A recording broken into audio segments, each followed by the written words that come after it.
پاک سرزمین دا آواز آوے تے زرداری بھی کھڑا ہو جائے، گیلانی بھی کھڑا ہو جائے، رحمان ملک بھی کھڑا ہو جائے،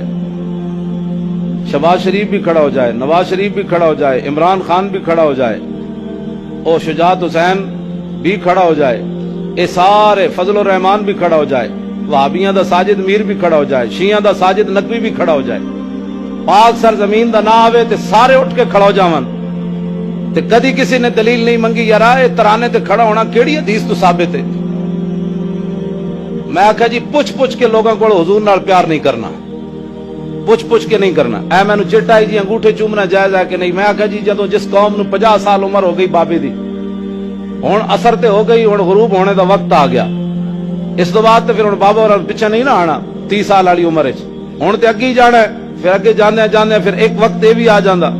پھر ایک وقت یہ بھی آ جاندا کہ بندے نو جناب اکھاں بھی نہیں چکیاں جاندیاں، پھر ایک وقت یہ بھی آ جاندا کہ زبان بند ہو جاندی، یہ تے پریشان نہیں ہونا چاہیے۔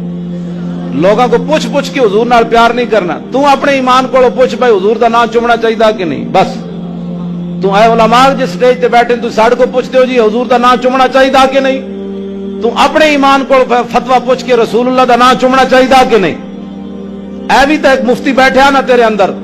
تو اپنے پتر چومے، پوترے چومے، دوترے چومے، انہاں دے جناب متھے چومے، کنڈ چومے، ہاتھ چومے، تے ساڈے کو فتوے نہ پوچھے تے رسول اللہ دا نام ہے تے تو فتویاں ول چل پے۔